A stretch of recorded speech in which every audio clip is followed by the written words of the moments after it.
Hello ವೀಕ್ಷಕರೇ, ಹೇಗಿದ್ದೀರಾ ಎಲ್ಲರೂ? Welcome back to Sarasu logs. ಇವತ್ತಿನ ನಮ್ಮ ರೆಸಿಪಿ ಏನಪ್ಪ ಅಂದರೆ ಆಲೂಗಡ್ಡೆ ಫ್ರೈ. ಚಿಕ್ಕ ಮಕ್ಕಳಿಂದ ಹಿಡಿದು ದೊಡ್ಡವ್ರ ತನಕ ತುಂಬ ಇಷ್ಟಪಟ್ಟು ತಿಂತಕ್ಕಂಥ ರೆಸಿಪಿ. ಒಮ್ಮೆ ಈ ವಿಧಾನದಲ್ಲಿ ನೀವು ಆಲೂಗಡ್ಡೆ ಫ್ರೈ ಮಾಡಿಕೊಟ್ಟಿದ್ದೀರಾ ಅಂದರೆ ಮನೆಯಲ್ಲಿ ಪದೇ ಪದೇ ಅದನ್ನೇ ಮಾಡಿ ಅಂತ ಕೇಳ್ತಾ ಇರ್ತಾರೆ. ಈ ರೆಸಿಪಿನ ನಾವು ಅನ್ನ ರಸಮ್ ಜೊತೆ, ಬೇಳೆ ಸಾರು ಮುದ್ದೆ ಜೊತೆ, ಕರ್ಡ್ ರೈಸ್ ಜೊತೆ ತಿನ್ನೋದಕ್ಕೆ ಸೂಪರಾಗಿರುತ್ತೆ.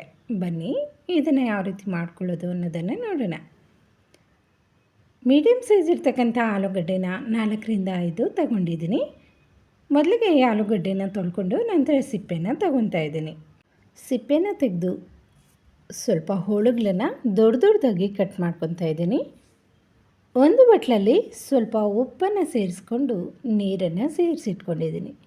ಆಲೂಗಡ್ಡೆನ ಕಟ್ ಮಾಡಿದ ತಕ್ಷಣ ನೀರಿಗೆ ಸೇರಿಸ್ಕೊಬಿಡೋಣ, ಇಲ್ಲ ಅಂದರೆ ಆಲೂಗಡ್ಡೆ ಕಪ್ಪಾಗಿಬಿಡುತ್ತೆ. ಇದನ್ನು ಉಪ್ಪಾಕಿ ನೀರಿಟ್ಕೊಂಡಿದ್ದೀನಿ ಆ ಬಟ್ಲಲ್ಲಿ, ಅದರಲ್ಲಿ ಸೇರಿಸ್ಕೊತಾ ಇದ್ದೀನಿ. ಇವಾಗ ಎಲ್ಲ ಆಲೂಗಡ್ಡೆಗಳನ್ನು ಕ್ವಿಕ್ಕಾಗಿ ಕಟ್ ಮಾಡಿ ಆ ನೀರಿಗೆ ಸೇರಿಸ್ಕೊಬಿಡೋಣ. ಇದು ಉಪ್ಪು ನೀರಲ್ಲಿ ಸ್ವಲ್ಪ ಹೊತ್ತು ನೆನೀತಾ ಇರಲಿ. ಆಲೂಗಡ್ಡೆಯಲ್ಲಿರ್ತಕ್ಕಂಥ ಸ್ಟಾರ್ಚ್ ಎಲ್ಲ ಬಂದುಬಿಡುತ್ತೆ. 1-2ರಿಂದ 3 ಸತಿ ನಂತರ ತೊಳೆದು ಪಕ್ಕಕ್ಕೆ ಇಟ್ಕೊಳ್ಳೋಣ. ಮೇಯ್ನಾಗಿ ಆಲೂಗಡ್ಡೆ ಫ್ರೈಗೆ ಬೇಕಾಗಿರೋದು ಈ ಮಸಾಲೆ. 1 ಸ್ಪೂನಷ್ಟು ಧನಿಯಾ, ಅರ್ಧ ಸ್ಪೂನಷ್ಟು ಜೀರಿಗೆ, ಅರ್ಧ ಸ್ಪೂನಷ್ಟು ಸೋಂಪು, ಅರ್ಧ ಸ್ಪೂನಷ್ಟು ಕಾಳು ಮೆಣಸು, 1/4 ಸ್ಪೂನಷ್ಟು ಮೆಂತ್ಯ ತಗೊಂಡಿದ್ದೀನಿ, 2ರಿಂದ 3 ಚಕ್ಕೆ ಸಣ್ಣ ಪೀಸನ್ನು ತಗೊಂಡಿದ್ದೀನಿ, 4 ಲವಂಗನ ತಗೊಂಡಿದ್ದೀನಿ. ಇದೆಲ್ಲವನ್ನು ಕೆಂಬಣ್ಣ ಬರೋವರೆಗೂ ಚೆನ್ನಾಗಿ ಫ್ರೈ ಮಾಡ್ಕೊಳ್ಳೋಣ. ಆಲೂಗಡ್ಡೆ ಫ್ರೈಗೆ ಈ ಮಸಾಲೆಯನ್ನು ಸೇರಿಸೋದ್ರಿಂದ ಡೈಜೆಷನ್ನು ಚೆನ್ನಾಗಾಗತ್ತೆ.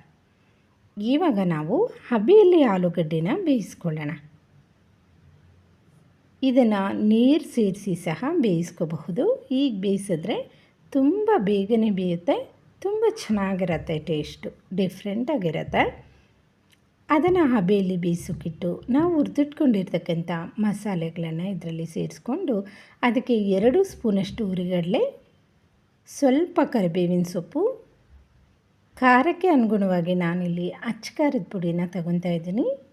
ಈ ಮಸಾಲೆಗೆ ಎಷ್ಟು ಬೇಕೋ ಅಷ್ಟು ಉಪ್ಪನ್ನು ತಗೊಂಡು 8ರಿಂದ 9 ಬೆಳ್ಳುಳ್ಳಿ ಈಸಳುಗಳನ್ನು ಸೇರಿಸ್ಕೊಂಡು ಕ್ವಿಕ್ಕಾಗಿ ಇದನ್ನು ಪೌಡರ್ ಬಂದುಬಿಡೋಣ. ಈ ಪೌಡರನ್ನು ತುಂಬ ಮೆತ್ತಗೆ ಮಾಡೋದೇನು ಬೇಡ, ಈ ರೀತಿ ತರಿಯಾಗಿ ಇದನ್ನು ಪೌಡರ್ ಮಾಡಿಕೊಂಡ್ರೆ ಸಾಕು, ತುಂಬ ಟೇಸ್ಟಿಯಾಗಿರುತ್ತೆ. ಮನೇಲಿ ಯಾವುದೇ ಪಲ್ಯ ಮಾಡಲಿ ಅದಕ್ಕೆ 1 ಸ್ಪೂನಷ್ಟು ಸೇರಿಸ್ಕೋಬಹುದು, ಹೆಚ್ಚಾಗಿ ಮಾಡಿಟ್ಕೊಂಡ್ರೆ.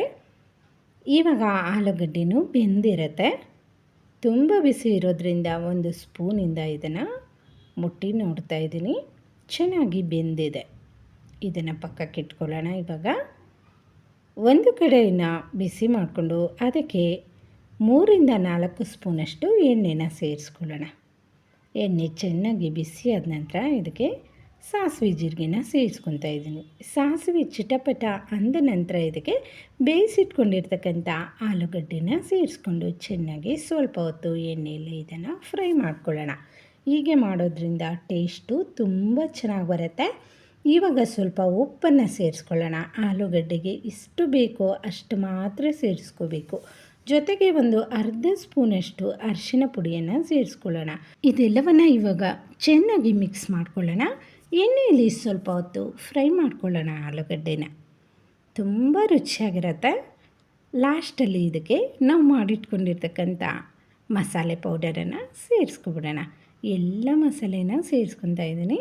ಎಷ್ಟು ಬೇಕೋ ಅಷ್ಟನ್ನು ಸೇರಿಸ್ಕೋಬಹುದು. ಇದು ಹೆಚ್ಚಾಗಿ ಸೇರಿಸ್ಕೊಂಡ್ರು ಅನ್ನದ ಜೊತೆ ಕಲಿಸ್ಕೊಂಡು ತಿಂದರೆ ಸಖತ್ತಾಗಿರುತ್ತೆ. ಈ ರೀತಿ ಹೋಳುಗಳಿಗೆಲ್ಲ ಹಿಡಿಯೋ ರೀತಿ ಮಸಾಲೆನ ಸೇರಿಸ್ಕೊಳ್ಳೋಣ. ಮಸಾಲೆ ಪುಡಿ ಜಾಸ್ತಿ ಮಾಡಿಟ್ಕೊಂಡ್ರೆ ಯಾವುದಾದ್ರೂ ಪಲ್ಯ ಮಾಡಲಿ ಮನೆಯಲ್ಲಿ ಅದಕ್ಕೆ 1ರಿಂದ 2 ಸ್ಪೂನಷ್ಟು ಸೇರಿಸ್ಕೋಬಹುದು. ಈ ರೀತಿ ಸ್ವಲ್ಪ ಹೊತ್ತು 1-2 ನಿಮಿಷಗಳ ಕಾಲ ಚೆನ್ನಾಗಿ ಹೋಳುಗಳಿಗೆಲ್ಲ ಹಿಡಿಯೋ ರೀತಿ ಇದನ್ನು ಮಿಕ್ಸ್ ಮಾಡಿಕೊಂಡು ಸ್ವಲ್ಪ ಹೊತ್ತು ಫ್ರೈ ಮಾಡಿಕೊಂಡ್ರೆ ಟೇಸ್ಟಿಯಾಗಿರ್ತಕ್ಕಂಥ ಆಲೂ ಫ್ರೈ ರೆಡಿಯಾಗುತ್ತೆ. ಮುದ್ದೆ ಜೊತೆ, ಬೇಳೆ ಸಾಂಬಾರು ಜೊತೆ ಟೇಸ್ಟ್ ಅಂತೂ ಅಮೇಝಿಂಗ್ ಆಗಿತ್ತು ಅಂತ ಹೇಳಬಹುದು. ರಸಮನ್ನು ಮಾಡಿದಾಗೂ ಸಹ ಈ ಆಲೂ ಫ್ರೈಯನ್ನು ಮಾಡಿಕೊಂಡ್ರೆ ತುಂಬ ಟೇಸ್ಟಿಯಾಗಿರುತ್ತೆ. ಕರ್ಡ್ ರೈಸ್ ಜೊತೆನೂ ಇದು ಒಳ್ಳೆ ಕಾಂಬಿನೇಷನ್ ಅಂತ ಹೇಳಬಹುದು. ಈ ರೀತಿಯಾಗಿ ಆಲೂಗಡ್ಡೆ ಫ್ರೈ ಮಾಡಿಕೊಂಡ್ರೆ ಟೀ ಟೈಮು ಸ್ನ್ಯಾಕ್ ರೀತಿಯಲ್ಲಿ ಸಹ ಇದನ್ನು ತಗೋಬಹುದು. ತುಂಬ ಟೇಸ್ಟಿಯಾಗಿರುತ್ತೆ. ವೀಕ್ಷಕರೇ, ಇದಾಗಿತ್ತು ಇವತ್ತಿನ ವಿಡಿಯೋ. ಈ ವಿಡಿಯೋ ನಿಮಗೇನಾದರೂ ಇಷ್ಟ ಆಗಿದ್ದರೆ, ಯಾರೆಲ್ಲ ಫಸ್ಟ್ ಟೈಮ್ ನನ್ನ ಚಾನಲನ್ನು ನೋಡ್ತಾ ಇದ್ದೀರಾ, ಪ್ಲೀಸ್ ಸಬ್ಸ್ಕ್ರೈಬ್ ಮಾಡ್ಕೊಂಡು ಸಪೋರ್ಟ್ ಮಾಡಿ. ಇನ್ನಷ್ಟು ಹೊಸ ಹೊಸ ರೆಸಿಪಿಗಳೊಟ್ಟಿಗೆ ನಿಮ್ಮೊಂದಿಗೆ ಬರ್ತಾ ಇರ್ತೀನಿ. Thank you for watching.